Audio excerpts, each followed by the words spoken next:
Great. So thank you very much. So ladies and gentlemen, formally we start this program, and the webinar of today, which is there for 1 hour, it starts at 11. The topic of the webinar is cyber security towards a safe digital world in COVID. I mean, of course, as my chairman, Mr. Rajiv Gupta, told me yesterday, cyber security is the topic of the IT. But at the same time, without the telecom development, without the telecom transformation, such kind of development, the internet, the connectivity, and whatever we are learning through 2G, 3G, 4G, 5G, etc., etc., the without the telecom transformation, this thing was not possible. That is why I convinced my chairman yesterday, Mr. Rajiv Gupta, that this topic is very, very important, which he also seconded it. And I also feel that we are very, very lucky that we are in the digital transformation era, whereby the digital transformation has really made our life very smooth. Ladies and gentlemen, let me also give you a brief introduction of the people, those who are going to speak. Of course, Mr. Sandeep Agarwal, the mentor of our Telecom Committee, PhD CCI, he would be giving his welcome remarks. Post that, Mr. Rajiv Gupta, he is the chairman of Telecom Committee, PhD CCI, and the former director projects of TCIL. He is also going to give us the theme presentation, and we welcome him. Of course, our president, Mr. Sanjay Agarwal, President PhD CCI. Unfortunately, he could not join because of some of his personal engagement. So I would request Mr. Sanjay. He is in a doctor's Yes, place. yes. He has told me that he has gone to his dentist. So, Sandeep ji, you will be giving not only the welcome remarks but also the presidential address. Also, we will request you, and then we are very happy to have a very meaningful speakers, the guest speakers, I should say, Mr. Neeraj Sinha, the senior advisor, Science and Technology, Niti Aayog, Dr. Pawan Duggal, Chairman, International Commission on Cyber Security Law. I am very happy that he is joining today. I was very fortunate to meet him physically during one of the birthday celebration of my dear colleague, Mr. Sudhir Sopti ji, former chief manager of Delhi Tourism. So I met Dr. Duggal over there. Dr. Duggal, we welcome you. Then we will have Mr. Atul Nigam, Chief Information Officer, Micromax Informatics Limited. We welcome Mr. Nigam also. Ms. Vartika Mishra, Associate Director, General Technology, Cellular Operators of Association of India. We welcome you, Ms. Mishra, in this program. And last but not the least, our own dynamic co-chair, Mr. Alok Mukherjee, co-chairman of Telecom Committee. He will be giving the formal vote of thanks in this session. But in the meantime, I will also request Professor N.K. Goyal ji to also speak in the and give his special address during the once the guest speakers start. So I'll also invite you, Professor Goyal, to kindly give a brief address of yours. So, ladies and gentlemen, this is the entire program of today, which is going to last for more than 1 hour 20 minutes. And with this, my brief note, I would now like to request Mr. Sandeep Agarwal, our mentor of the Telecom Committee and Managing Director of Paramount Cables, to kindly give his welcome and presidential address. Over to you, Sandeep ji. Sir, your voice is not there, sir. Kindly unmute yourself, Sandeep ji. Yeah. Namaskar, everybody. It is my pleasure today to discuss this important matter related to telecom. You know, today there is nothing called IT and telecom. There's all a mix. It's all same thing. So, Neeraj Sinha ji is yet to join, I believe, right? Yogesh ji? Sir, Sinha Sahab is yet to join. I believe others have already joined. Kurtika, if you can kindly confirm it over here. Pawan Duggal ji is here. Kurtika ji? Sir, Mr. Neeraj Sinha will join by 12:15. Oh, I see. And what about others? Sir, Ms. Vartika and Mr. Atul Nigam have joined. Dr. Pawan Duggal will be joining in another 15-20 minutes. He's stuck in an urgent meeting. Okay, okay, no problem. So we'll start. All right, all right. We will request Sandeep ji to speak before there also. So that's not a problem. Over to you, sir. Okay. So, Neeraj Sinha ji in absentia right now, but he'll be joining soon. Mr. Pawan Duggal ji, Atul Nigam ji, Ms. Vartika Mishra ji, Mr. Rajiv Gupta, our chairman, and Sanjay Agarwal ji is stuck somewhere right now. So Alok Mukherjee ji, Saurabh Sanyal ji, Yogesh Srivastava ji, and Mr. N.K. Goyal, our mentor and the expert in this field. So thank you very much, Goyal Saab. You are able to join at a short notice. Really thankful to you. So warm welcome to everybody.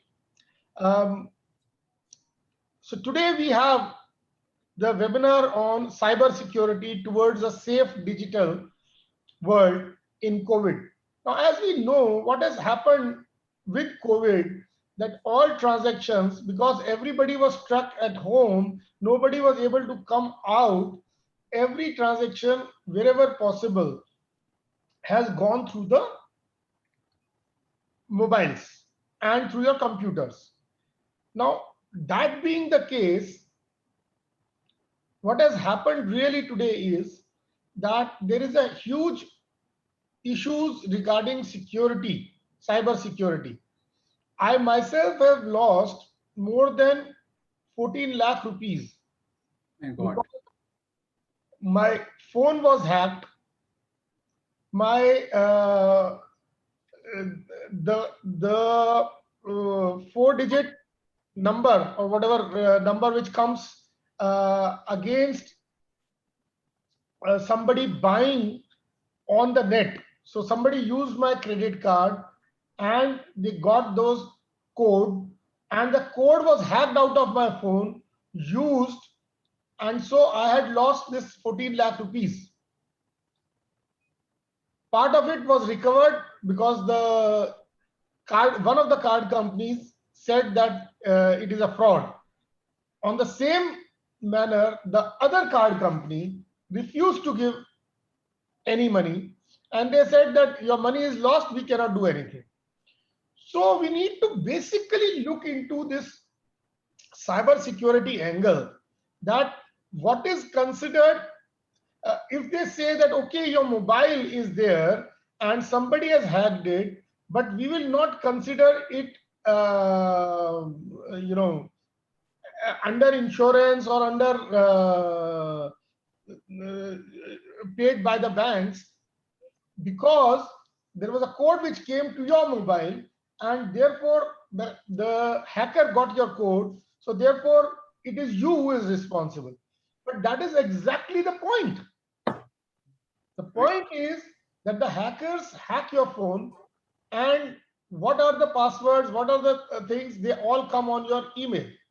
And since they are coming on your email and on your what you call message on your phone, they hack it, they find it, and they are easily able to take money out from your system.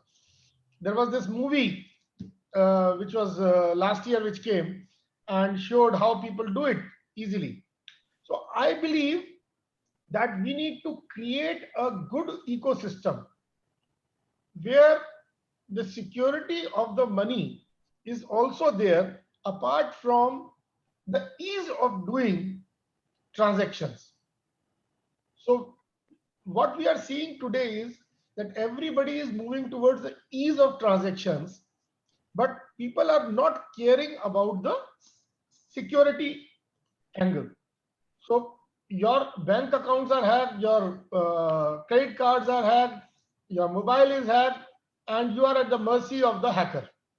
So I believe that today we have experts here who will be able to guide and tell us that in view of this Pegasus situation, in view of the hacking situation, which is continuously happening around the world, what is the status, how the industry, how the people using the telecom network are going to live with this, but also save their hard-earned money and their data from the hackers.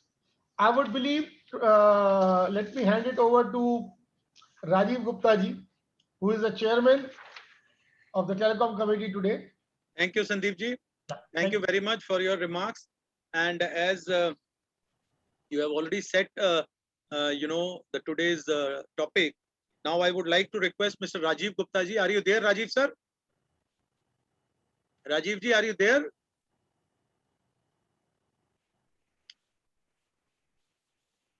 Sir, he had joined. Let me check with him again, sir. He joined. No, I think he's not there because I could see in the panelist link, Mr. Gupta is not there. Sir, he had joined. Let me check with him again. Okay, I'll- please check.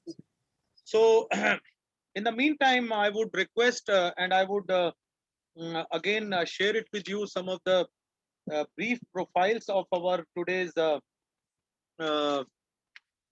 guest speaker, those who are going to speak. Let me first share. Mr. Nigam, are you there? Mr. Atul Nigam, Chief Information Officer, Micromax Informatics. Yes, sir, I'm here. Yes, sir. Very much. Thank you very much, sir. And we welcome you, Mr. Atul Nigam. He is the Chief Information Officer of Micromax Informatics Limited. So, ladies and gentlemen, let me just give a brief profile of Mr. Nigam. Mr. Nigam is a business enabler with about 29 plus years of technology leadership experience.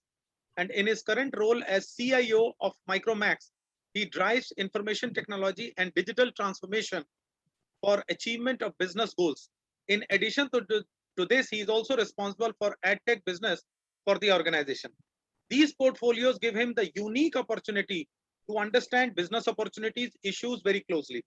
And before Micromax, he was associated with Samsung India for almost 17 years, which gave him the opportunity to work in cross-cultural environment and to be a part of this immensely successful journey. He has been a part of many successful transformations across different business domains. We welcome you, Mr. Nigam, in this meaningful webinar. And let me also welcome Ms. Vartika Mishra. I believe she is already there. Let me also give a brief profile of Ms. Vartika Mishra ji. Vartika Mishra ji has overall 16 plus years of experience, and she is presently working with COAI as Associate Director General. During her career so far, she has been instrumental in leading the various assignments related to regulatory and policy interest of COAI members in this highly regulated sector for the organization as a whole, involving management of relations with external stakeholders such as government bodies, policy makers, and to facilitate regulatory compliance across all functions, managing media and defining the public policy strategy to maintain a consistent image of the organization to external elements. We welcome Ms. Mishra over here, and I am 100% sure that we are going to benefit with her vast experience and with her knowledge for this webinar. We are also going to have Mr. Neeraj Sinha, as my colleague Krutika has already shared it with you. He is a senior advisor, Niti Aayog Sansad Marg, New Delhi, based over here. And he is also going to join around about 12 o'clock. And I would like to give a brief profile of him. He has done his schooling from Mumbai and Hyderabad. And after a brief stint, a few months in the private sector, he joined the Government of India, the Department of Non-Conventional Energy Source, now the Ministry of New and Renewable Energy, MNRE, in the year 1989. And he joined the office of the Principal Scientific Advisor to the Government of India in December 2001. And after working there for more than 17 years, he joined in January 2019 Niti Aayog. And we will also have Dr. Pavan Duggal. So he doesn't need an introduction. Everybody sees him on a regular basis on TV. He is the chairman of International Commission on Cyber Security Law, Advocate Supreme Court of India, and Conference Director, International Conference on Cyber Law, Cyber Crime, Cyber Security, and the Chief Executive, Artificial Intelligence Law Hub. So these are the set of people, those who are going to speak. I'm sure Mr. Rajiv Gupta, if he is there, great. Otherwise, I will request now. He is there, but he is probably Maybe. joined through the wrong link. Instead Oh. of panelist link, he has joined through the other link. Sir, Okay. there's some problem with his. वो इन्होंने join कर लिया है, but ये इनका video या कुछ on नहीं हो रहा है. I'm trying No to help. problem. This happens, during digital transformation. There are teething issues also. Sandeep ji, am I right, sir? So Totally. No, Yeah, I have so- advised, if you are hearing me, Rajiv ji, please disconnect and rejoin using a panelist link. And Yes. Krutika, please send a panelist link to him again. Yes, please send him the panelist link through WhatsApp so that he can, if he wishes, he can join through his mobile also.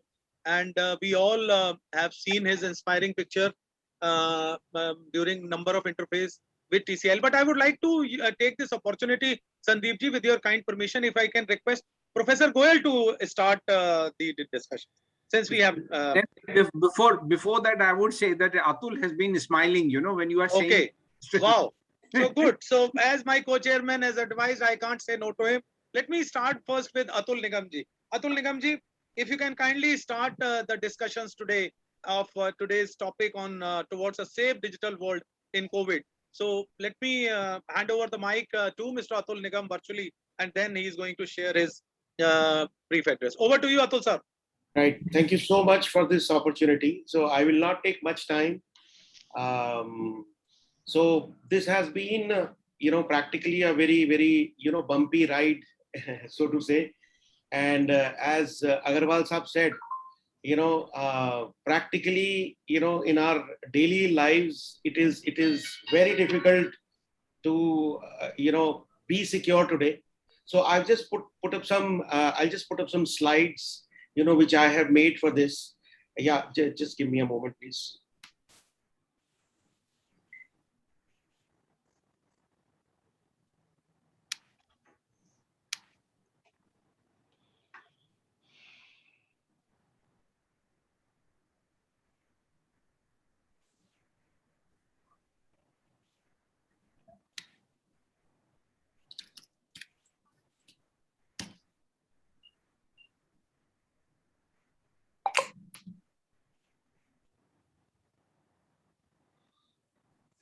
Okay, if you can kindly help Atul ji, and then No, I've just Okay. changed my laptop. So Zoom is asking for an access to share my screen. okay. Yeah, just 1 second. So maybe I'll have to, quit and come back. Very sorry for this. No problem, sir. As I have said, these are not only called teething issues, but these are the learning techniques also. Yeah. As far as we all are concerned, somebody has sent me a very nice WhatsApp message. Those who are into 50s, I thought it's basically for me, and started our schooling from, on the slate and now into the digital transformation. Especially my kids have not seen the slate and takti and kalam, dawat, etc. But at the same time, the digital transformation has really made us learn a lot of things. So Atulji, kindly feel free. That's not an issue. If you wish to quit, you can quit and then join back. There is no problem on that part. But in the meantime, since we have paucity of time, may I request Sandeep ji, with your kind permission, first to invite my own mentor, Mr. N.K. Goyal Saab, if he can give a brief. Sandeep ji, do I have your permission? Sir, why not? Why not? Okay. Well, sir, all yours, sir. Please. Thank you very much. Thank you very much. The topic is very large. And your background is excellent, sir. Thank you. Time is always a constant for all of us. But one of the fallout of COVID has been the digital revolution, wherein everything is on digital. But nobody is talking of cyber risk. And COVID brought with it the digital trust factor has reduced to zero almost, because during COVID, lots of fake news, fake SMS, fake messages were coming across for cyber thefts in the name of oxygen cylinder, hospital beds, immunity, etc. And surprisingly, there is no cure available to the ordinary citizen. Now, when we talk of ordinary citizen, they may or may not be highly educated. They are the villagers, or they are the persons on the street who are the bulk user of mobile services, and they are the most sufferer. There is no authority anywhere to go and report and get some remedy. Second, it is surprising not only small companies or small people, but also the large companies. Like in June 2020, Amazon reported a attack which were peaked at 2.3 trillion BPS, and soon after Google with 2.5 trillion BPS. Within India, we found a potential discovery of North Korean malware at ISRO and Kundakulam nuclear power plant, which reveals that the risks are really real and not only the fake shape. And in the recent years, uh, as and when the science and IT developing, the hackers are also developing. And these like IoT, 5G, they are giving them more opportunities to hack the things. It may be easy to hack a internet or a mobile, but it is more easy to hack a IoT device. And interestingly, the botnets maximum in the world were found in India, Egypt, and China. In this background, our government is in the process of declaring a new cybersecurity policy. And in the policy, one of the important thing is equitable principle of common but differentiated responsibility. We hope the policy to be announced soon. Government is also bringing up the programs like Digital Surakshit Bharat, etc.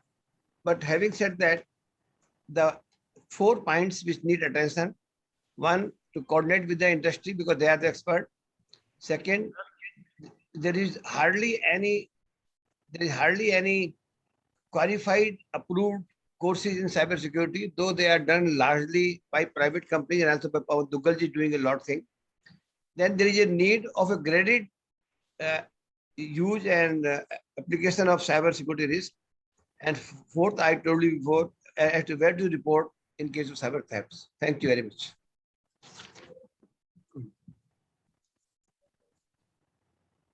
Thank you, Professor Goyal. Thank you very much for your wonderful and brief remarks. Now, I'll not take much time. I'll now request Mr. Atul Nigamji, Chief Information Officer, Micromax Informatics Limited, to kindly come forward and give his special address. Over to you, Nigam Saab. Please unmute yourself and then join.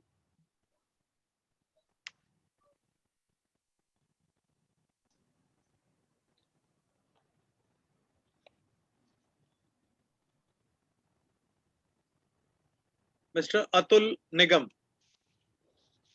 I can see his name on the screen. But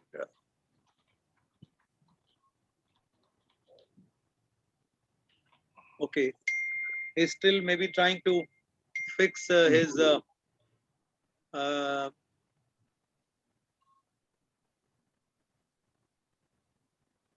Saab, are you there? Not there. Okay, Rajiv ji, are you there? Rajiv Gupta ji? Sir, he's there, but there's some technical issue because of which he's able to see us and can hear us, but not able to log in himself. Okay, no problem. So, Atul Nigam ji, are you there, sir? Yes, I am. Yes, I am. sir. Please go ahead, sir. Yeah, 1 second.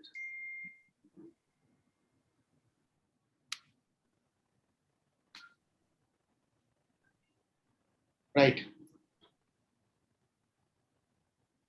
So this is my point of view from an organization's perspective. Okay. So today, as people tend to call it as a new normal or a next normal, I would like to call it as a change, which happens practically every day.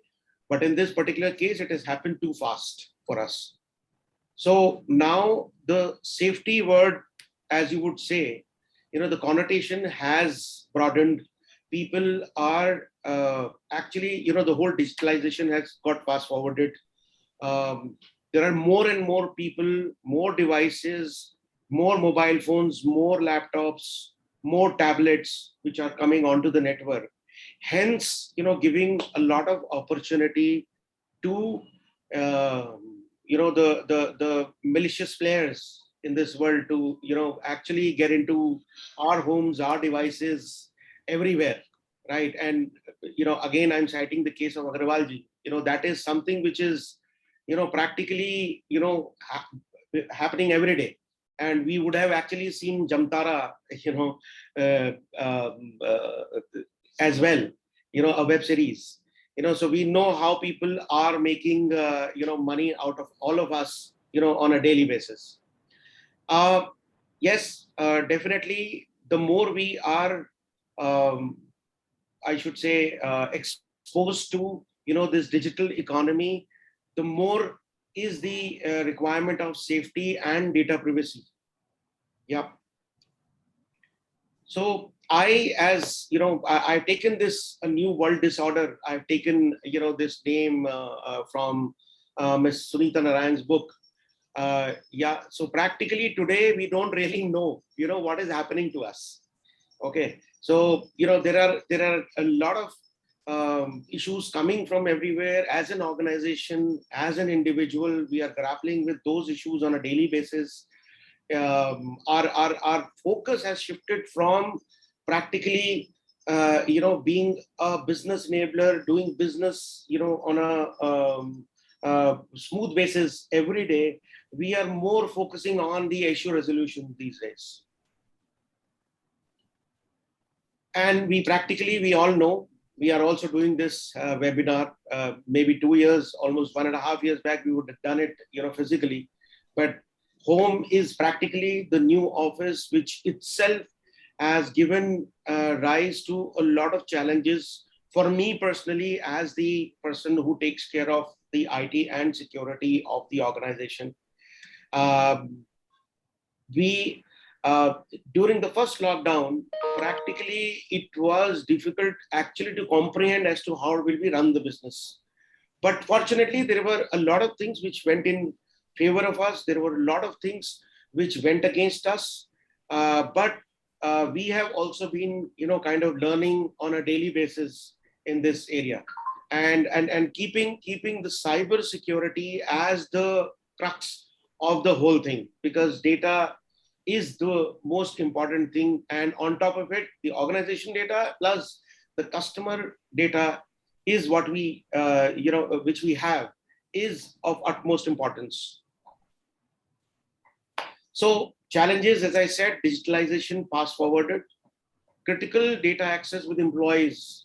So everybody now, everything shifted from, you know, a centralized environment to a distributed environment.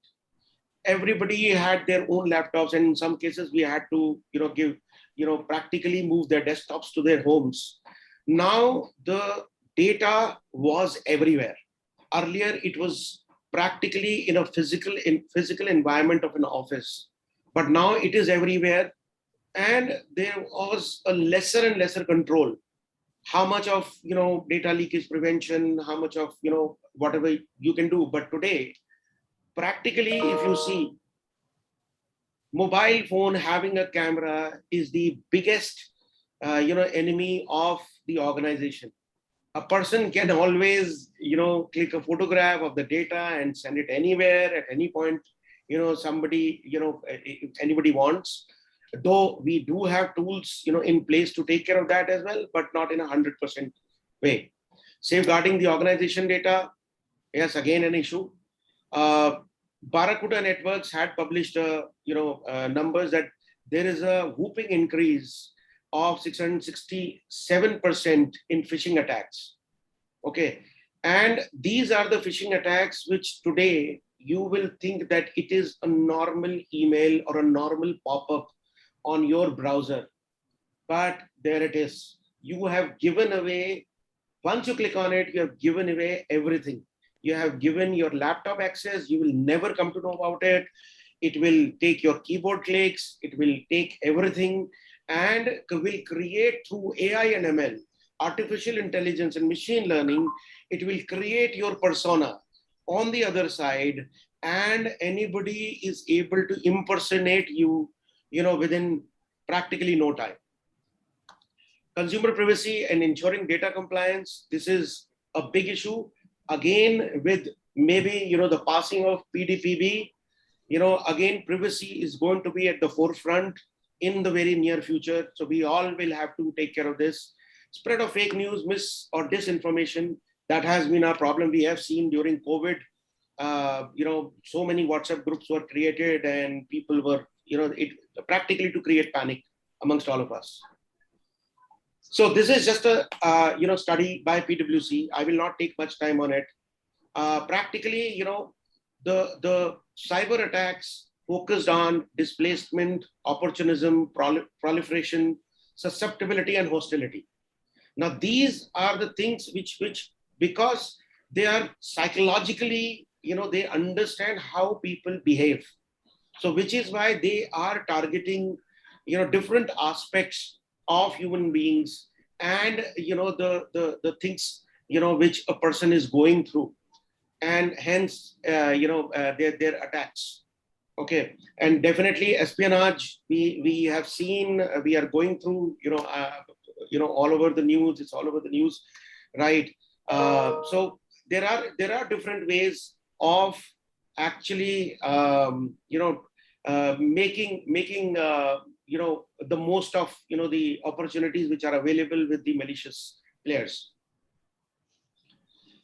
So for us now, I'll come back to, what went right for us. We as an organization had a secured production load over cloud. We had VPN secured access, which was already being used by people whenever, somebody wanted to work from home, and also late hours. So, secured access was already available on the servers. We have been continuously having trainings of all the employees on, phishing attacks, etc., etc. So that came to our rescue, during that time. And we had also, kind of implemented, mock tests, plus, some random emails by, phishing emails which you were sending. And we were actually collecting, we have been collecting data as to how many people really click it, and hence they need to be educated more, onto all these things. What went wrong for us from a perspective of, the business continuity was, our call center was a physical call center. We have always had an offline sales scenario. We never focused on a data leakage prevention or an endpoint firewall. Earlier it was more of a network firewall, which is, there and will take care of everything from there. And we also identified, the gaps in security, though we keep doing our security audit, but normally it happens that you, during, your normal business working, you tend to forget some things. Corrective actions which we took, we were able to launch our own e-commerce portal in November, and also with the launch of new InPhones.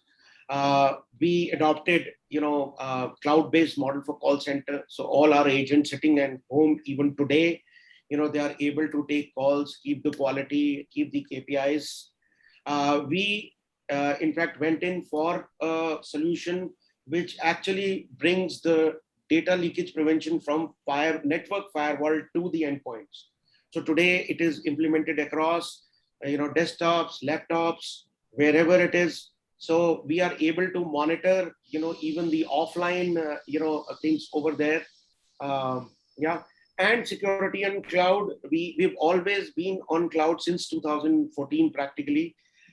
We have beefed up, the security over there by implementing a lot of tools which are already available over there. But we are still at it. Cyber security is a domain where, the work never ends, because more and more vulnerabilities keep coming in, and more and more. So we are never 100% safe. If any organization says that they are 100% safe, they are lying, according to me. So we are creating a business risk register in terms of, the business, the security risk, it carries. We are implementing the zero trust approach. We don't trust anybody. We don't trust employees. We don't trust our partners. That is how, you have to change your approach. Rejigging of security policies and our change management procedures. Data classification is again being looked at, though we did this exercise while implementing our information security policies. We are also to keep, the customer data very safe. We have started the activity of pseudonymization and anonymization, which actually will help us once this privacy bill comes in. Okay, we have engaged with, outsourced agencies to do cyber attack simulations, on our servers and the networks, and security incident management in a much more professional way, and much more of a, bookish and a processed way, going forward. conclusion from my side and future work, ultimately, because now we are talking about the scare of, third wave, and everybody is, again gearing up to have a lockdown. God forbid it happens, but that is how, things will go on. I don't know till what time. So a virtual office vision in the overall scenario, though we were back in the office, but you never know when you have to go back to homes. Greater focus is required on individual security, the behavior. See, as the people say, the biggest security risk comes from internal employees. Industry says 70 to 80% of the risk is caused by the internal employees. Okay. And definitely to create a cyber security culture within the organization. So this is what we are trying to do. And there is a lot of work to be done. Major issue in terms of, I think everybody is कि यार ये लोग तो घर बैठे हैं, घर पे बैठ के पता नहीं काम भी करते हैं नहीं करते हैं. So productivity is something which actually requires, a lot of discussions into measuring it. Okay. And hence the owners of the companies, the people in the top management, they think, yes, even if there is a virtual office, everything is in, line. Last but not the least, human factor is the key to information security, yet remains mystery because it is all of us who gives the chance to, those hackers sitting behind those curtains. We are the only people who give them a chance to come and take away our data, our privacy and everything. Thank you so much from my end. Thanks a lot. I hope I did not take much of a time. No, it was good, sir. Thank you very much. Thank you, Nigam Atul sir. ji. It was fantastic. And let me, thank you for the very wonderful, to the points, pointers which you have already mentioned. And we once again thank you. But kindly do stay with us. We would be taking some question and answers session, Nigam sir, Sure. post this webinar, maybe for 5 minutes. Then people might be having some questions.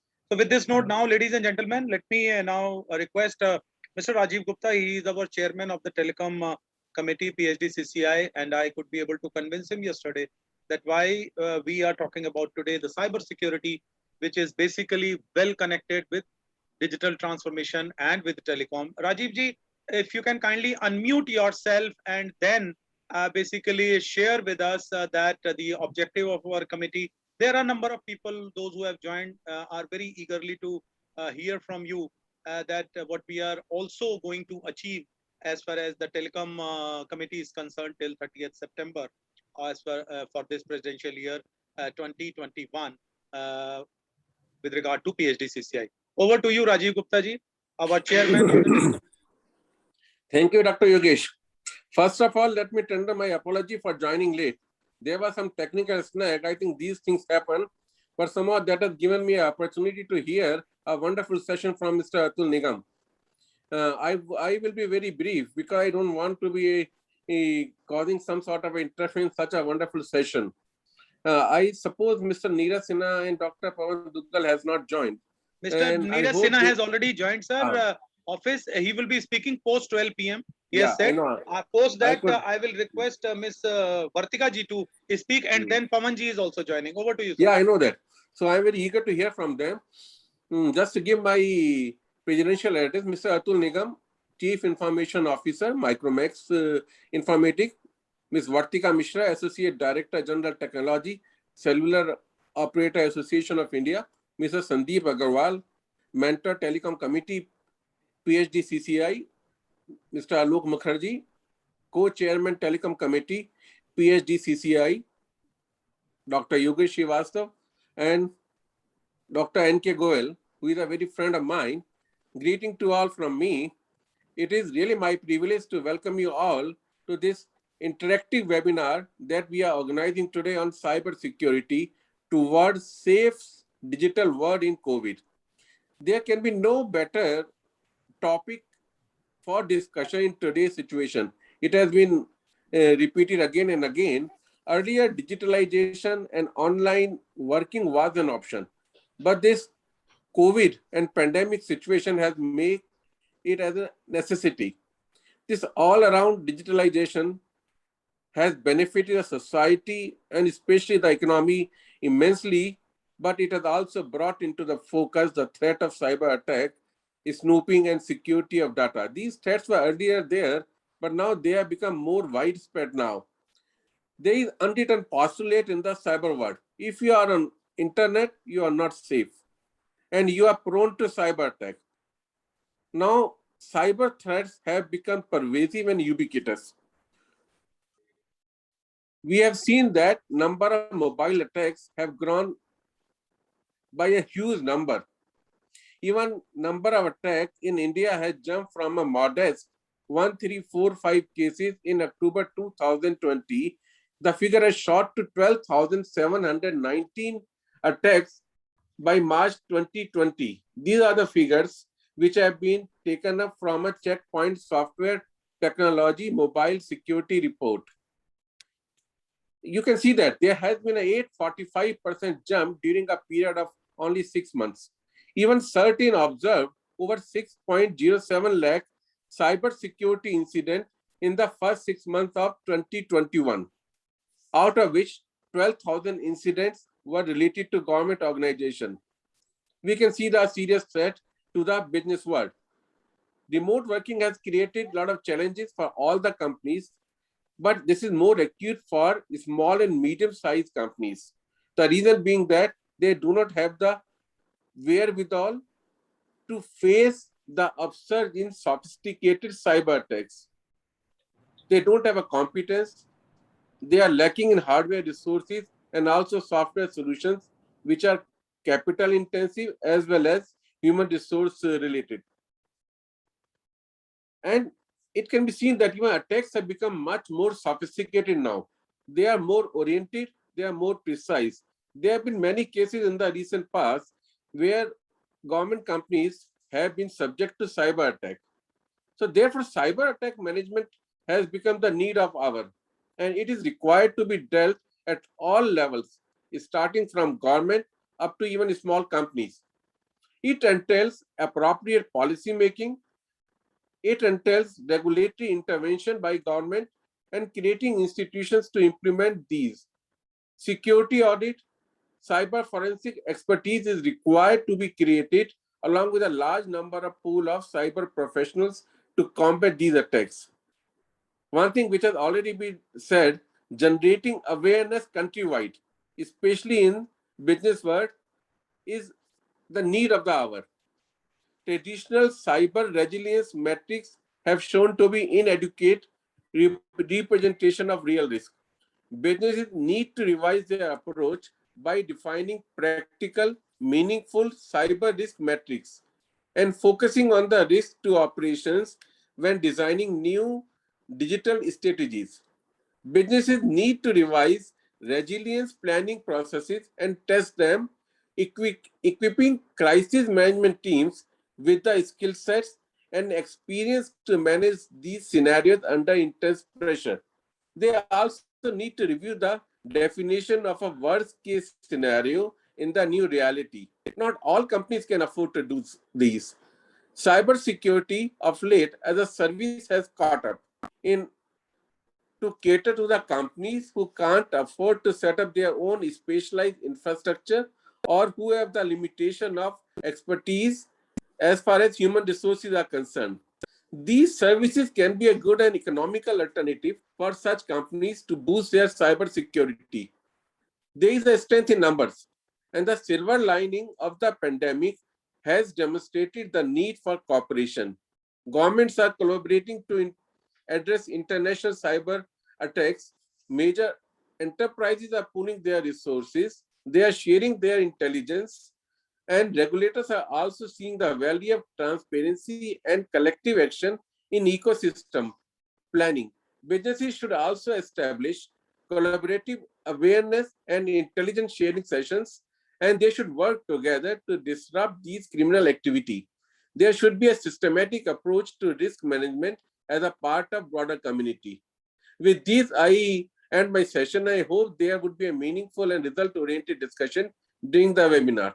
Thank you very much for giving me an opportunity to share my thoughts with all the distinguished panelists. Thank you, Dr. Yogesh. Over to Thank you. you. Thank you, Rajiv Ji. Thank you very much for your wonderful remarks. That was Mr. Rajiv Gupta, the chairman of our Telecom Committee, PhD CCI. I'll not take much of time. I'll straight away request Ms. Vartika Mishra, Associate Director General, Technology, Cellular Operator Association of India, and we would love to hear from her that how COAI is basically, viewing this cyber threat, and what are the challenges they basically feel are there, with COAI, Ms. Mishra, and then what are the probable solutions which you would like to share with each one of us. Over to you, Ms. Mishra. Thank you, Dr. Yogesh. First of all, a very good morning. It's going to be afternoon, but we are somewhere in the mid of that. So to all, all the esteemed panelists and the senior team from PhD Chambers, thank you for giving me this opportunity, to talk about cyber security, especially, how it is implementable or how it is affecting the telecom world. Telcos, everybody says, anything happens in security, the first targets are the telcos. So, of course, there is rapid development of digital technologies, and new technologies like cloud, IoT, artificial intelligence, they're all spreading everywhere. And we do understand that onset of these technologies, they do bring new security challenges.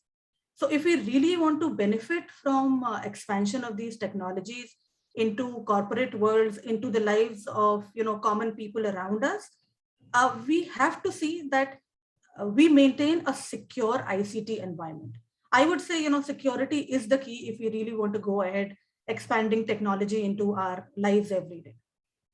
And we all have seen that the COVID crisis, during which people who were hesitant to go digital, people who were willing to go digital but were not very comfortable, or people who did not want to go digital at all, were kind of forced into getting digital. So COVID crisis really made defending data extremely difficult. As we all say, new normal of remote working. New normal of remote working has, of course, eased businesses, individuals, everybody, but it has actually paved way for new threat vectors. So, earlier, and I think my colleague Atul Nigamji touched upon it, that earlier in a corporate environment, in a physical environment, companies could restrict, a lot of access. So, of course, they had that sense of security that data is never leaving the premise. It was always there. And to a certain extent, they could restrict access, they could restrict leakage.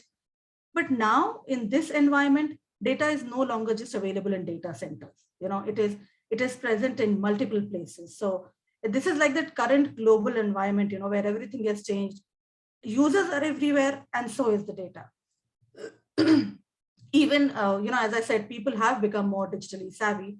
So if we look at this, second wave of COVID, which was there during April and May this year, telemedicine, people were really hesitant to go out, and we all know that lakhs and lakhs of people were affected by COVID.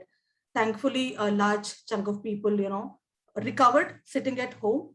But then, of course, there was this ease of telemedicine to them. They did not want to step out. They could get, appointment from doctors online through video. They discussed their problems with the doctors, and they were all cured. So, of course, learning. Nobody ever thought that children are going to sit at home for more than 1.5 years now, and they'll just be studying at home. All this environment, of course, is easing lives. It's it's like creating continuity for everyone, but threats are increasing. So, as far as telcos are concerned, of course, very early when the pandemic hit last year and everything became digital, they had preempt a little bit of it, looking at the global scenario, and they had already partnered for threat management, fraud management, and managing security services with a lot of partners. But as they say, achieving full security is, I would say, something a myth.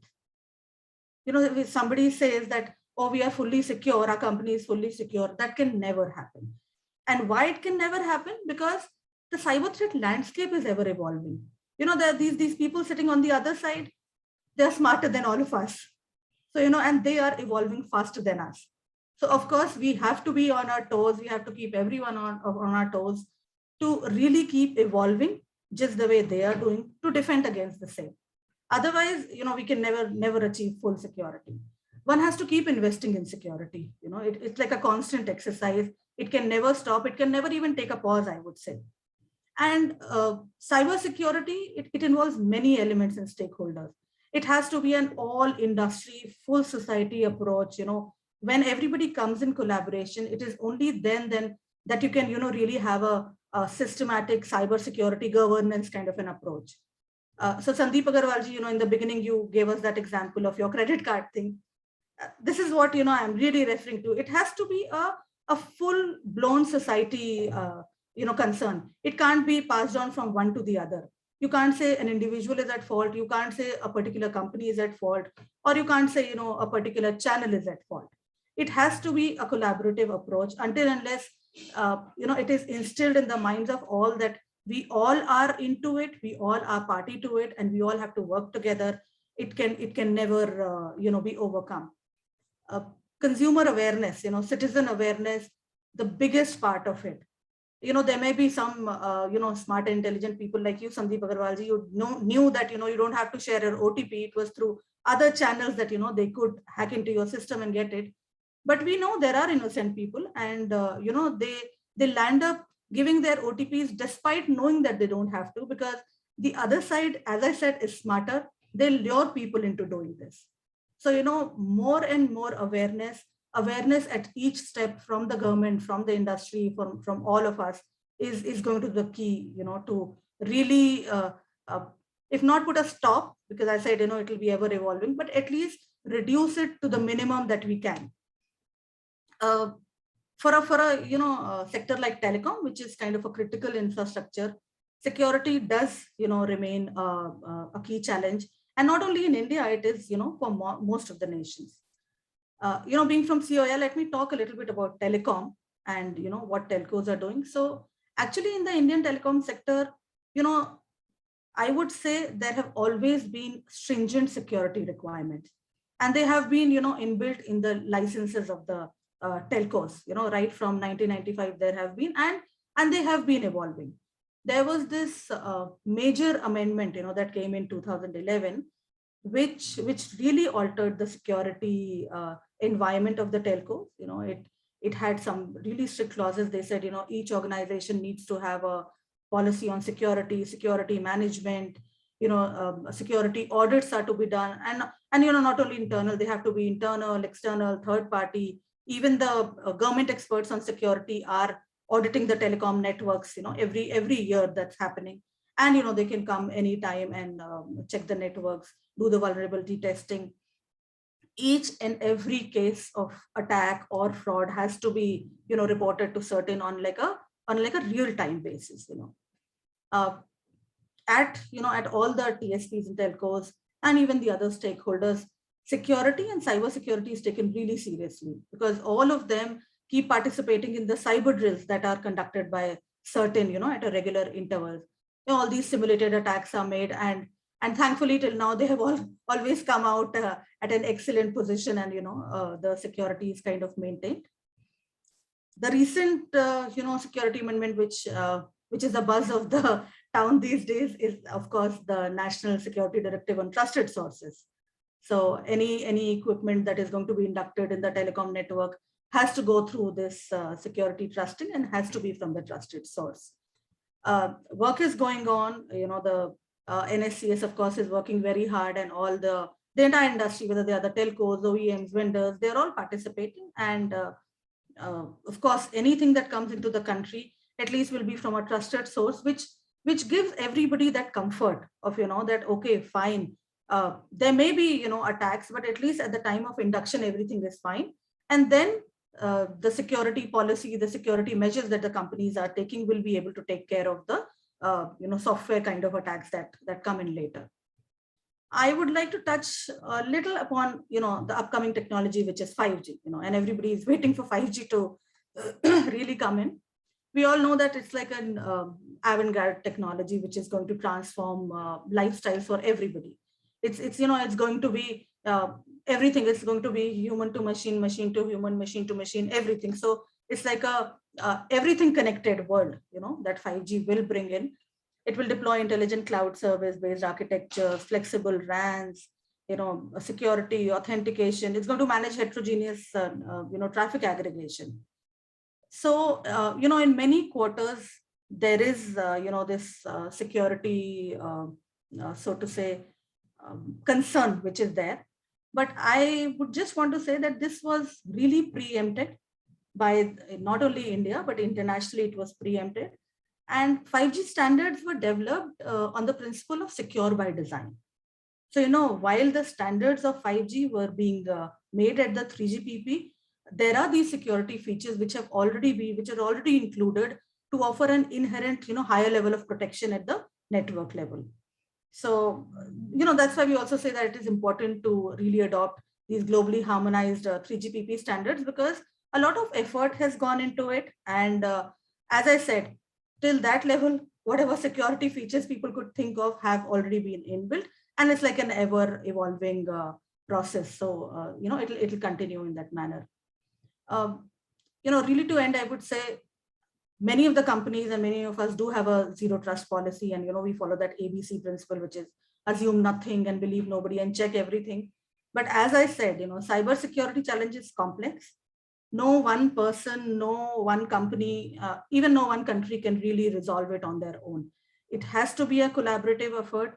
We have to continuously evolve, continuously enhance our security practices. And once we all get together, only then we can really fight this menace, I would like to say. So thank you. Thank you, Ms. Mishra. Thank you very much for your wonderful remarks. And then you have also touched upon the 5G, which, yes, of course, we all are eagerly waiting. And we have been raising this issue of China 5G a number of times. Sandeep ji has also given his opinion in the DOT meetings, etc.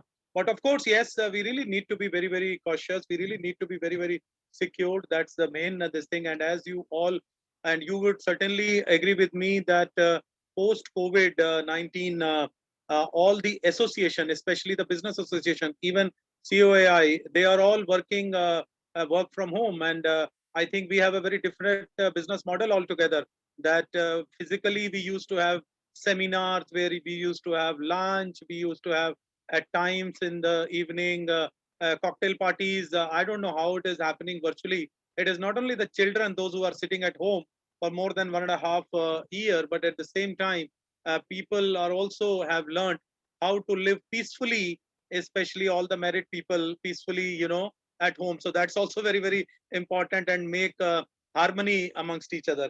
So I think, yes, apart from cybersecurity, we really are very concerned for this pandemic, and then how it is going to transform. That is a very big million question. So, ladies and gentlemen, now we invite Mr. Neeraj Sinha because his office has already said that post 12 p.m. He would be available, and I'm very happy to see Mr. Sinha. He's already there. And Mr. Sinha, please allow me to give a brief profile of yours. He's a senior advisor of Niti Aayog, as I have given at the outset his profile. Let me also share it with you that after a brief stint of few months in the private sector, he joined the Government of India, the Department of Non-Conventional Energy Sources, now the Ministry of New and Renewable Energy, MNRE. And sir, let me also share it with you. We are really going to talk about MNRE at 2 p.m. With our Madhya Pradesh chapter. So the link is already there in the chat box. If anybody of yours would like to join, they can join in that webinar too.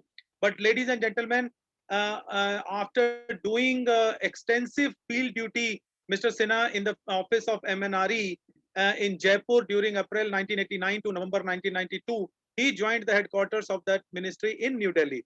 And as a principal scientific advisor to the Government of India in December 2001, and after working there for more than 17 years, he joined in January 2019 in the Niti Aayog.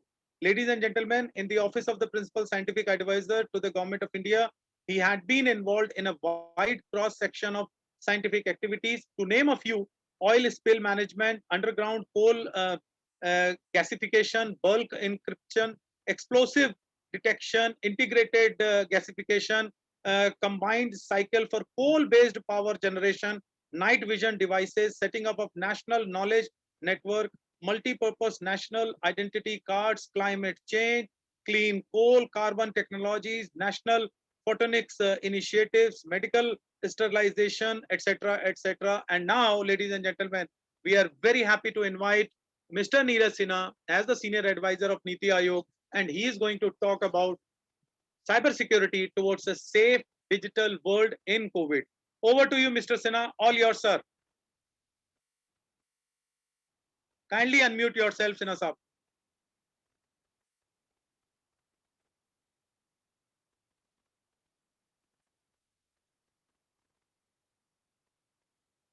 Sir, please unmute yourself, Neeraj ji. Yeah.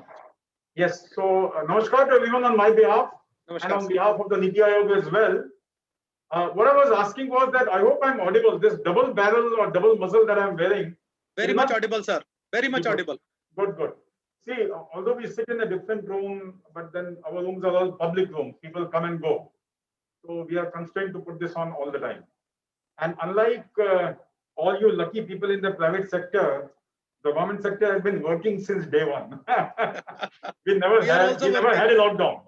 We never had a lockdown. Very hard. Yeah. So, so when we keep, braving this so-called pandemic and keep coming to the office when the rest of the country or the rest of the world is indoors, so we need to maintain additional precautions. So don't mind this, but I am Neeraj Sinha. So let me assure you that I'm not, I'm not someone else. So with these words, let me first express my very heartfelt and deep gratitude to the PhD Chambers of Commerce and Industry, especially to Mr. Sandeep Agarwal, who has been in touch with us, and of course with everyone else in the Niti Aayog on several other matters. And some of those matters are very pressing, very important for the country. We won't discuss them here, but then he is well known to the Niti Aayog, and of course to a warm welcome and a namaskar to Mr. Rajiv Gupta, Mr. Sanjay Agarwal, Mr. Alok Mukherjee, and to the fellow speakers. I see Ms. Vatika Mishra, Mr. Atul Nigam, and Mr. Dr. Pawan Duggal, I believe, is yet to join.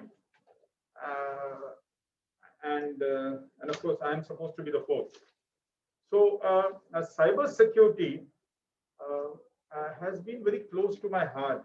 Actually, I spent, as you just heard, Dr. Yogesh Srivastava. And by the way, thank you, Dr. Srivastava, for that introduction. I wanted to stop you somewhere in between, but that's okay. I didn't want to kind of interrupt your speech. But then thank you for that. A major portion of my career so far has been spent in the Office of the Principal Scientific Advisor to the Government of India. And when I was working there, in fact, I was interviewed when Dr. APJ Abdul Kalam was the Principal Scientific Advisor to the Government of India. But by the time I joined, he had left and he had taken a sabbatical in the Anna University. From there, he went on to become, as we all know, the President of India. So when I joined, I had joined just a couple of weeks after Dr. R. Chidambaram, the famous nuclear scientist, Padma Vibhushan, and the chief architect of the Pokhran 2 experiments that were done in May 1998. So I spent almost 16 years with Dr. Chidambaram in the same office. So that gave me an exposure to what security is all about. And of course, we all know, we are all very enlightened people. We all know that security doesn't mean securing the physical premises of either our home or our building or our colony or our city. Now that we are in the so-called cyber world, security means preventing ourselves from all kinds of possible attacks on our electronic infrastructure. So before I actually start some background material that I've made, I wanted to highlight that, and I'm sure I did not unfortunately hear the other speakers, but I'm sure they would have pointed out our over-dependence on imported infrastructure, imported hardware for all kinds of network equipment that we use, be it the routers, be it the switches, be it all other local and wide area network devices. our hostile neighbor who has been pumping material into India, if not directly, then through all kinds of channels in Vietnam and Hong Kong and maybe even through the US, for all you know, can be hearing, can be seeing, can be deciphering everything that we speak, even right now in this meeting. We all know that now the Zoom, incidentally, has been kind of, I wouldn't use the word banned, but it has been kind of discouraged in the government of India. Because after the first wave of the pandemic happened in April last year, we had heard some stories about government meetings being leaked when using the Zoom platform. So then they're all the same. Use Cisco WebEx, use Microsoft Teams. All servers are located outside the Indian borders. So we are heavily compromised. Now, what do we do?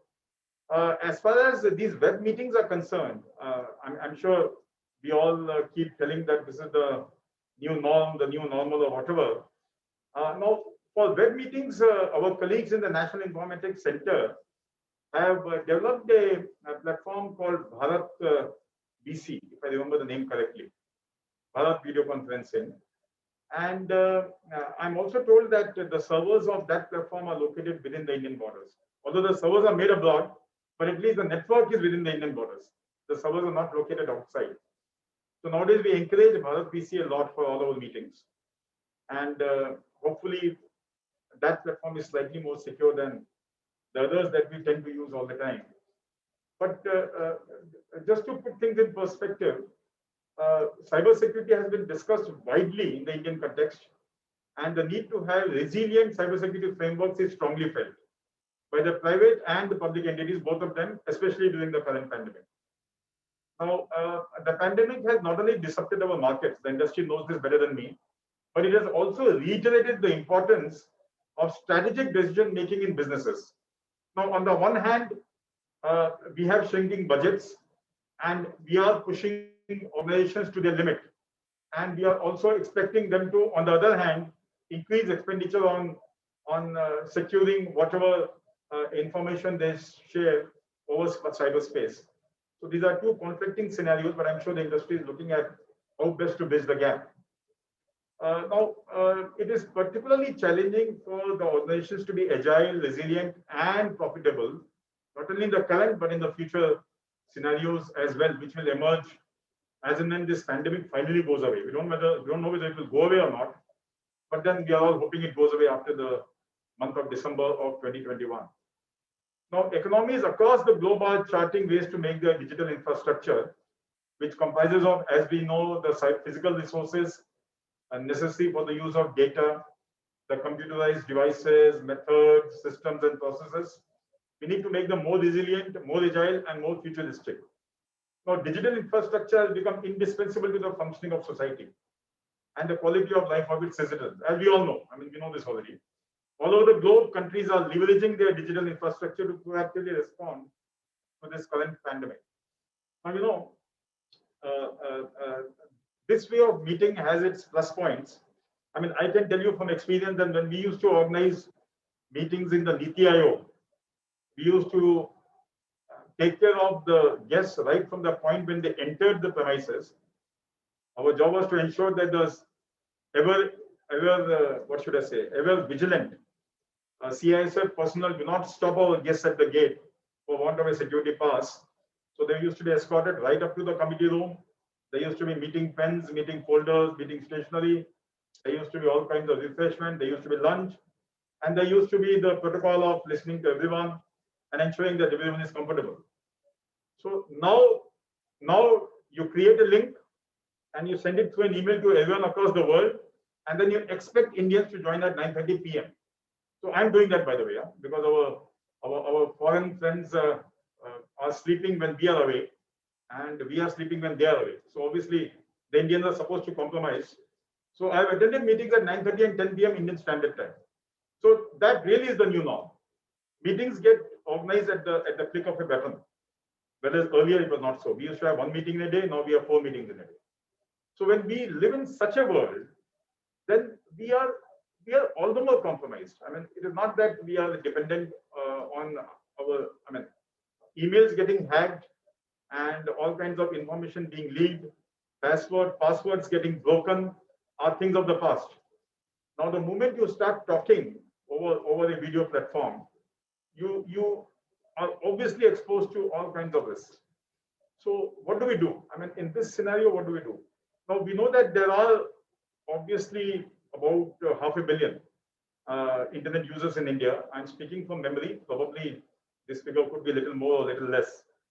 And we have a host of indigenous digital services that are now available to us. Now, there is in the government of India, there is a mobile Seva platform that has been launched by the Ministry of Electronics and Information Technology, and all kinds of facilities are being provided to government users, and ultimately, I'm sure they will be provided to users outside the government as well, as and when this platform matures. Similarly, the ubiquitous WhatsApp that we all keep using, even for government work, is hopefully being replaced, at least in government functioning, by something which is called Parichay. The name has been given by the NIC, and it is a fitting rejoinder of the government to WhatsApp. I mean, people outside the government are not aware, it has not been opened up, but at least we in the SNT vertical, Science and Technology vertical of the DTI, are using it. And it is very good, let me tell you. It used to be called the Government Instant Messaging System, GIMS, now it's called Parichay. And I think it was given a different name also in between. It's called Sandesh. Yes, it is called Sandesh. SANDES. So good things are happening. Now with these kinds of services being available, our dependence on very secure communication increases. Now, just to, other than the fact that the government of India is already well aware, the fact remains that the business of cybersecurity is handled in the government of India by a multiplicity of organizations. To name a few, first and foremost, the National Security Council Secretariat. As all of you know, there is a National Cybersecurity Coordinator who is posted there and who is supposed to stitch together the different efforts of all the ministries and departments of the government of India to enable a consolidated response to a cyber attack. First of all, to prevent a cyber attack, and God forbid it happens, to combat it. So, National Security Council Secretariat, then we have the Ministry of Electronics and Information Technology, we have the Department of Telecom, we have the National Technical Research Organization, and then of course we have the Department of Science and Technology, and of course finally the Department of Defense Research and Development, which handles the labs of the DRDO, popularly known as the Defense Research and Development Organization. So with so many organizations available, a lot of things are happening. But personally, I feel that maybe we need to stitch our efforts in a better manner to give a consolidated response to the problem of cybersecurity. Now, how do we respond? I just mentioned our dependence on hardware. Now, despite very good expertise available in India as far as hardware manufacturing is concerned, software, of course, we are almost leading the world. But hardware manufacturing is a problem. But still, there have been some efforts by some private sector companies. I won't name them here, but there are routers which are now indigenously made and they're available. But the problem is they cannot match the scale of operations of companies like the Cisco. Suppose I, as a user, want to buy a router for my network, let us say a banking network, or let us say any kind of commercial transaction network. I will obviously tend to prefer Cisco because the range and the facilities and the prices are very competitive. So we somehow need to encourage these little efforts that are happening in India on hardware manufacturing. And we definitely need to do so in our own interest, by the way, in the long run.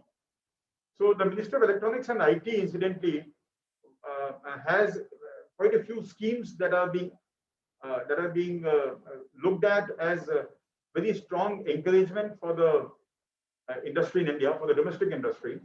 To name a few, we have the Modified Electronics Manufacturing Cluster Scheme. It is called EMC 2.0. Then we have a very recently launched scheme called the Scheme for Promotion of Manufacturing of Electronic Components and Semiconductors. It is called SPECS, SPECS. And of course, we all know about the Production-Linked Incentive Scheme for large-scale electronics manufacturing in India. I mean, there have been murmurs that there are some provisions in the PLI scheme that need to be probably relooked, but then that's fine. At least we have something that we can consider to be a starting point. Now, having said this, what is the way forward? One is we encourage in the government sector, hopefully in the private sector as well, large-scale research, which is focused on creating hardware for ensuring that all our networks are totally serviced by indigenously manufactured systems. Now, that is a tall order. It doesn't happen just like that. It is going to take years for it to come, but then we need to start today. And not today, we have already started yesterday, but probably we need to scale up the operations, the scale of operation that we are looking at. Now, we know that eternal vigilance and threat preparedness could play a key role to have secure networks and ensure safe interactions in the country. So the large-scale digitization has drastically increased the exposure, I just said, to cyber threats, and we need to ensure that penetration of the smartphone, for example, and the dipping data rates have been going down to ensure that meetings like this happen. And this has made the vibrant digital infrastructure in India already all the more vibrant. And then the government of India is working towards a digital governance and literacy network, which will have its results in the days to come. Now, the Ministry of Electronics and IT is in the process of formulating a national cyber security strategy. And they started this last year, in the year 2020. And the broad objectives, as we know, are to have a secure national cyberspace, to strengthen the structures, the people, the processes, and the capabilities that we have in India, and to also synergize the available resources. Skill development will play a big role. Hardware manufacturing, as I've already underlined, will play a big role. Now, assuming that the pandemic at least kind of wanes by the end of the current calendar year, what will we need to do? We will have to adopt a zero trust identity and access management policy to validate each device in the organizational network. We don't have it right now. For example, I logged on to this meeting. I mean, I was only asked to give my name and my affiliation, and then I was able to access. So probably, and password access control is always there, but probably we need to look at something which is to the next level. Because, meetings happening intra-organization have become very common. And inter-organization like this is happening in any case. Now we need to automate device enrollment. We need to also automate software installation and updates to reduce the need for IT administrators, as we call them. And then we need to leverage artificial intelligence in developing malware detection tools and utilize them for threat detection, prediction, and response. We also need to create cybersecurity awareness modules to inculcate the use of cybersecurity best practices in our day-to-day operations. So this is more like a outreach exercise which needs to be done at a large scale, not only by the government but by the industry as well. So this kind of concludes my thoughts.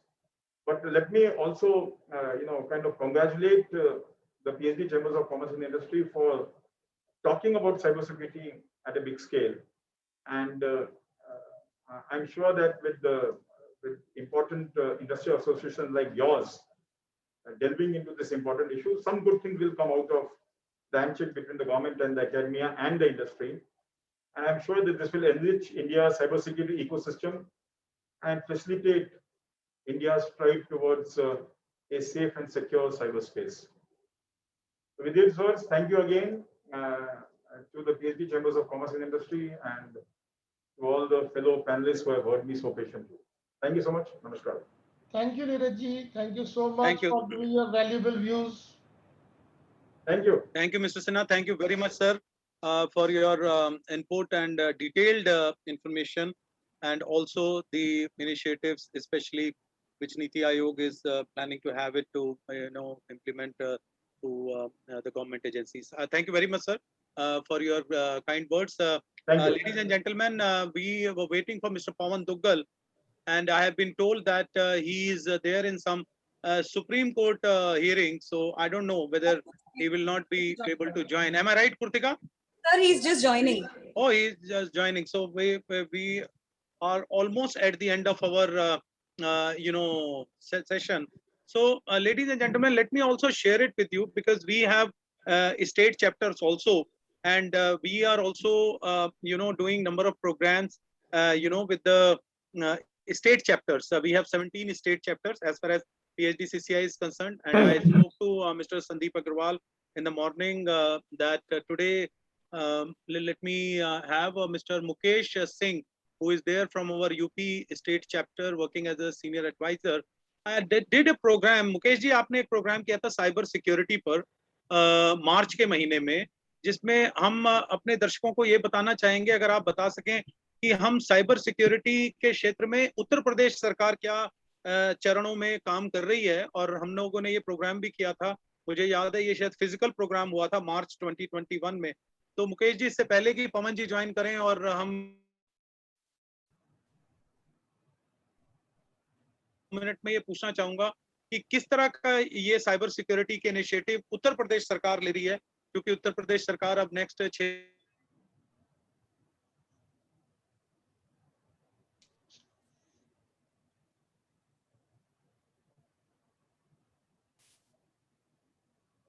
Mukesh ji, मेरी आवाज आ रही है आपके पास? आ रही है। Hello Yogesh ji, आप मुझे सुन सकते हैं? Hello hello. I think Dr. Yogesh Srivastava has a problem. We are not able to hear him. His video is also frozen.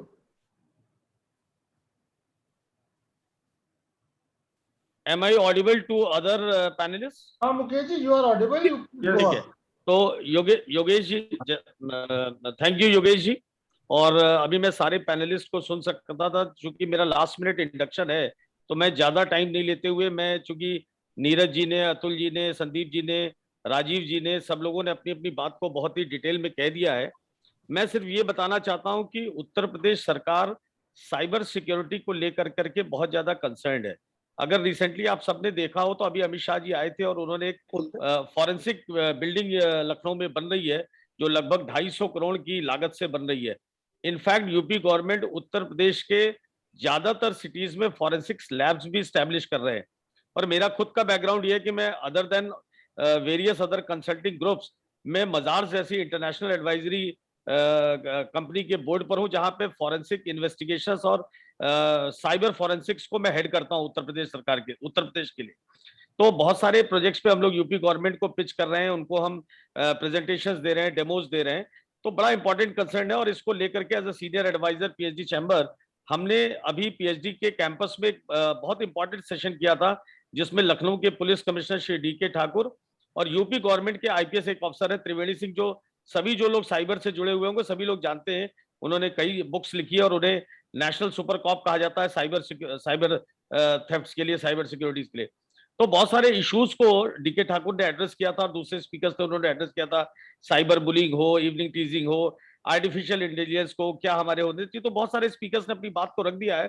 तो मैं सिर्फ योगेश जी आपको ये कहता हूँ कि बताना चाहता हूँ कि as a PHD CCI UP हम लोग इस सब्जेक्ट को लेके बहुत कंसर्न है। ऑलरेडी हमने प्रोग्राम शुरू कर दिया है। तो आने वाले 1 साल में चूंकि UP government forensic labs, forensic universities, कैसे नए बच्चों का भविष्य भी फॉरेंसिक सर्टिफिकेशंस को लेके हो, कैरियर उनका हो, इस पर बहुत सारा काम हम लोग यूपी गवर्नमेंट के साथ में करेंगे।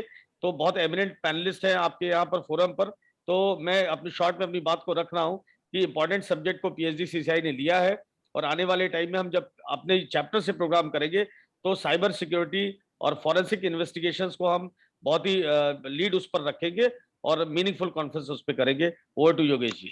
Thank you, Mukesh ji. Thank you very much. As Sandeep ji has already said in his presidential address, कि जितने भी हम प्रोग्राम्स हम सेंट्रल अपने एचओ से लेते हैं, ये हमारा एक बहुत बड़ा ऑब्जेक्टिव है, ये हमारा बहुत बड़ा औचित्य है कि जब तक हमारे स्टेट चैप्टर्स जो है वो स्ट्रेंथन नहीं होंगे, तब तक हम इंडिया को हम स्ट्रेंथन नहीं कर पाएंगे। तो ये अपने आप में एक बहुत ही अच्छी एक शुरुआत है under the dynamic leadership of our president mister Sanjay Agarwal, that we are strengthening our state chapter, and I am 100% sure that in future we will certainly be doing meaningful programs in Uttar Pradesh also. Thank you very much, and I really thank you once again for inviting me in your chapter launch of Indo-American. So I really Thank you, Yogesh. and we will certainly be working it together. Ladies and gentlemen, we were waiting for Mr. Pawan Duggal. Unfortunately, as I have said, he could not be able to join. So, and I was requesting each and everybody, if you have any questions, you can always put it in the chat box. But I have seen, apart from the observation, there is no question specific as such, in the chat box. So now we have come to an end with this program. So can I request my co-chair, Mr. Alok Mukherjee ji, to kindly give the formal vote of thanks and concluding remarks for this webinar. Over to you, Alok ji. Yes, thank you, Dr. Yogesh. And it's a really very nice and to hear all the panelists as such. And Mr. Neeraj Sinha is certainly somebody to, whenever he speaks, it's a very relevant, and we heard it about him. Pawan could not join, though he's known to all of us as such. Atul Nigam is a wonderful speaker, and he brought the many things together as such.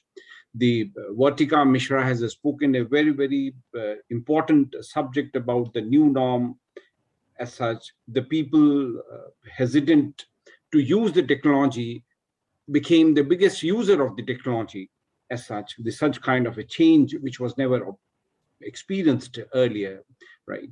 Then Rajiv Gupta ji also has said the wonderful note, what is happening as such, how many things it is affecting as such in the country, and how many speakers, how many the data points, and how many things come, right? It's my privilege to propose the vote of thanks to this interactive web seminar that we are organizing today on the web seminar on the cyber security towards a safe digital world of the COVID. I would like to express my sincere gratitude to all the panelists, Mr. Neeraj Sinha, as I said, the Senior Advisor, Science and Technology, Niti Aayog, Dr. Pawan Duggal could not join, right? Mr. Atul Nigam, the Chief Information Officer, Micromax Informatic Limited, Ms. Vartika Mishra, the Associate Director General of the COI India, for giving us the time and sparing their thoughts on the topic. I would like to thank our sponsor, without whose support this web seminar would have not been as successful, the Paramount Communication Limited. I would also like to thank all the delegates and other esteemed guests who have taken time out of their busy schedule to attend this session. The coronavirus, the pandemic, has created a new challenge for the businesses as they adapt to an operating model in which the working from the home has become the new norm. The companies are accelerating. The digital transformation and cybersecurity is now a major concern. The reputational, operational, legal, and the compliances implications could be considerable if the cybersecurity risks are neglected. Cybersecurity, technology, and service providers are shifting priorities to support the current need. Business communities, remote work, and planning for the transition to the next norm. I convey my sincere thanks to Dr. Yogesh Srivastava and the Kritika, who has arranged to all of us together. With this, I thank to all of you for the seminar for today. Thank you, Mr. Mukherjee. Thank you very much. That was our co-chairman of the Telecom Committee, Yes. PhD CCI. Thank you very much for your wonderful words. And as I have said, Sandeep ji, in the beginning, we have a very busy schedule. And I once again invite each one of you, if you are keen, we are going to organize another webinar that is with Madhya Pradesh chapter in association with Madhya Pradesh Urja Vikas Nigam, organizing a webinar on making Madhya Pradesh an EV state, electric vehicle state. So if anybody is keen to have interest in the energy and EV sector, they are most welcome. The link is there in the chat box, and they are most welcome in that program. Ladies and gentlemen, with this note, we, under the leadership of Shri Sandeep ji as the mentor of the Telecom Committee, Mr. Rajiv Gupta as the chairman, and Mr. Alok Mukherjee, the co-chairman of Telecom Committee, are committed to have such kind of meaningful programs in future too. We would certainly like to coordinate with other state chapters also, to have such kind of webinars. And as I have said in the beginning, we have a new business model, and we really need to work in a webinar atmosphere for next few months. I don't know how our mask is going to be removed in future. That is a $1 million question. So then only we will be able to have more confidence and then interaction physically with each other. Ladies and gentlemen, thank you very much. And I also thank Mr. Mukesh Singh joining from Lucknow, our own from UP chapter. And last but not the least, my secretariat team member, Kurtika and Sanjeev, who have put a lot of efforts, and our financial supporter, Paramount Communication. With this note, ladies and gentlemen, thank you very much. Have a great day, whatever balance it is left out. Namaskar and Jai Hind. Namaskar, sir. Namaskar. Namaskar, Vratika Thank ji, you. Neeraj ji. Thank you, Thank you so everyone. much. Atul ji, Alok ji. Thank you. Thank you.